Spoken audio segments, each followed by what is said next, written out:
Hi loves, Juliette Maris here. I help motivated individuals move away from pain and feel good again by working with their alignment.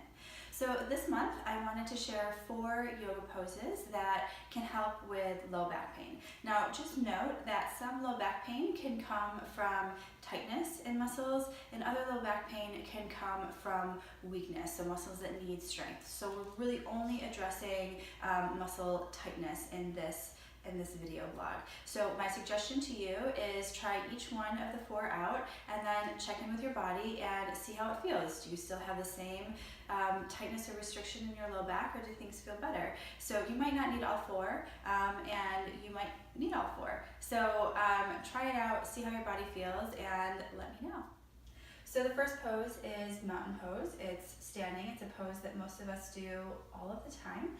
So you want to start with your feet about hip width apart. If you don't know what that is for you, you can put both of your fists between your feet and that will measure hip distance apart for you. And you want to be in a very true parallel. So you want the heel to track between the second and third toe.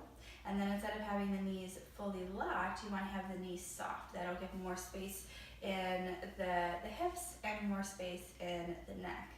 Then you want to bring one hand around to the hair at the nape of the neck and pull up.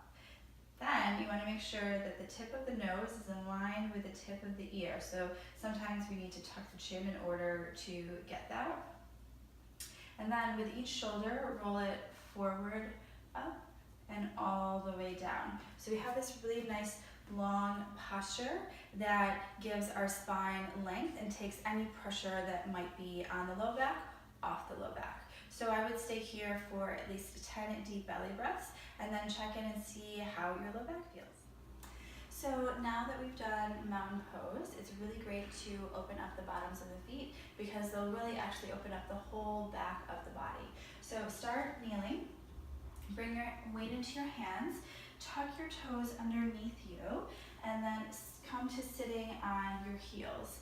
You can look down to your toes. Mine doesn't really reach the floor, my pinky toe, so I just give it a little tuck so that it can join the other toes in the exercise.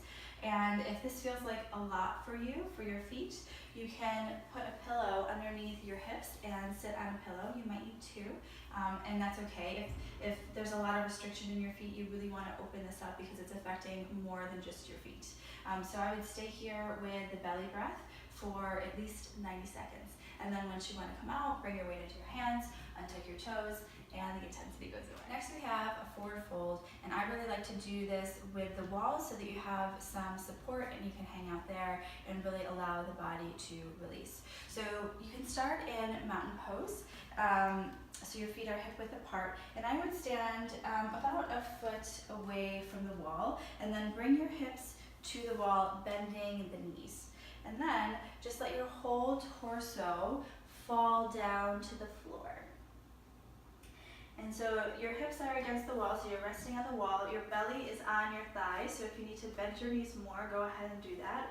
And just allow the arms to be relaxed and the head to be relaxed. You can nod the head yes, and shake the head no, just to make sure that it's fully relaxing down. You can hold on to opposite elbows if you like, or you can bring your hands to the floor, or just let the arms hang if the hamstrings are a little tighter or the low back is pulling a little bit. And last but not least, we want to do a hip opener.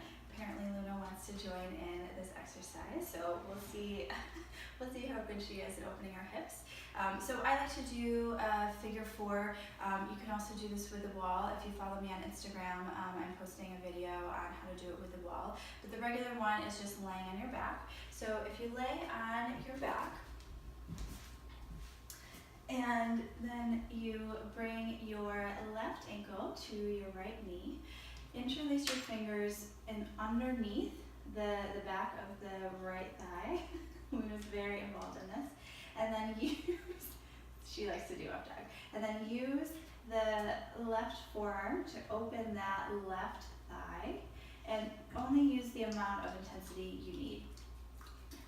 Sometimes the hips come off the floor in this one, but you really want to make sure that the hips stay on the floor. So sometimes you have to kind of stick your butt out and Also go ahead and tuck the chin to make sure that your spine is long this whole time. So use the belly breath, make sure that the other leg is relaxed, mine clearly wasn't, and try to keep the shoulders on the floor, down and relax. And stay here for up to 3 minutes, and then when you're ready, you can repeat on the other side.